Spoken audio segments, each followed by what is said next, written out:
السلام علیکم معزز شائقین، پہلی کلاس میں ہم قلم بنانے کا طریقہ سیکھیں گے۔ السلام علیکم ورحمۃ اللہ وبرکاتہ۔ معزز شائقین، سب سے پہلے ہم اس طرف آتے ہیں کہ قلم کیسی اور کس چیز کی تراشنی ہے، گڑنی ہے۔ اس سلسلے میں زیادہ بہتر جو ہے وہ یہ رہتی ہے، کانا ہوتا ہے، کانا سرکی وغیرہ بھی جس کی بناتے ہیں، لیکن وہ والا کانا نہیں زیادہ صحیح رہتا ہے۔ جو ناڑی کانا ہوتا ہے، جو اندر سے خالی ہوتا ہے، وہ کانا قلم کے لیے زیادہ موزوں ہوتا ہے۔ یا پھر بانس کا کانا بھی، بانس کا قلم بھی استعمال کرتے ہیں کاتب حضرات۔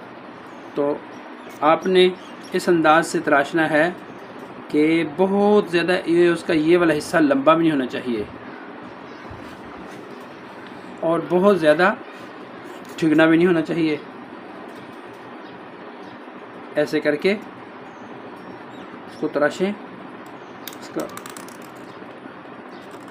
تراشتے ہوئے پیچھے سے نا یہاں انگوٹھے کا زور لگاتے ہیں، یہ ایسے ایسے۔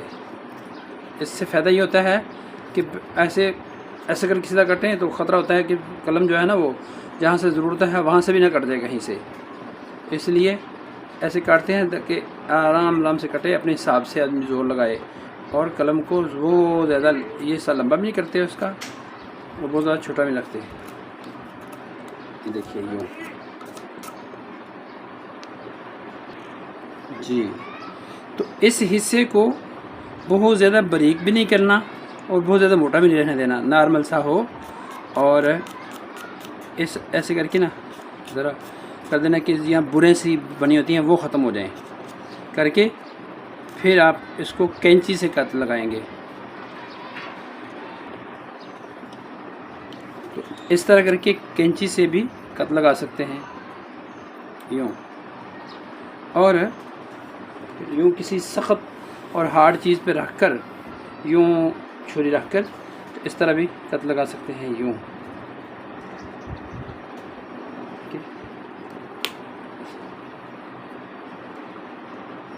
تو یہ بہترین قلم تیار ہے، لیکن قلم کے لیے لازم ہوتا ہے یہ بیک سائڈ میں بھی تھوڑا سا نا کھرچ دیں اس طرح کر کے نا، تاکہ سیاہی روانگی سے چلتی رہے۔ تو یہ ہے قلم تراشنے کا طریقہ۔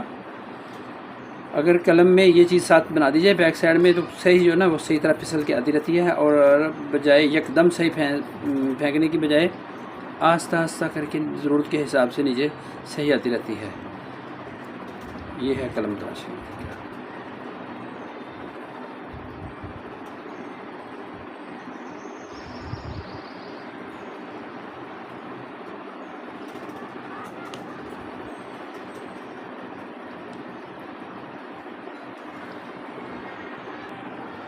ذرا توجہ فرمائیے کہ کت کے لیے یہ لازم ہے کہ یہ جو کت ہے بہت زیادہ ٹیڑھا بھی نہ ہو۔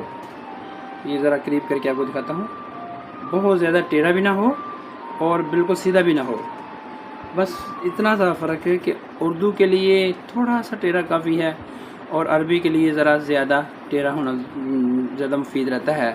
تو اس انداز سے آپ جو ہے نا وہ قلم بنائیں گے۔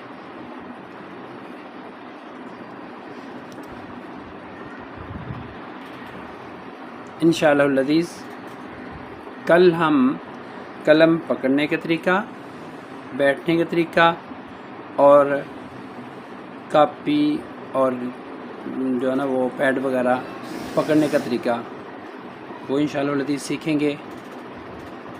انشاءاللہ آج کے لیے بس اتنا ہی کافی ہے، فقط والسلام، خدا حافظ۔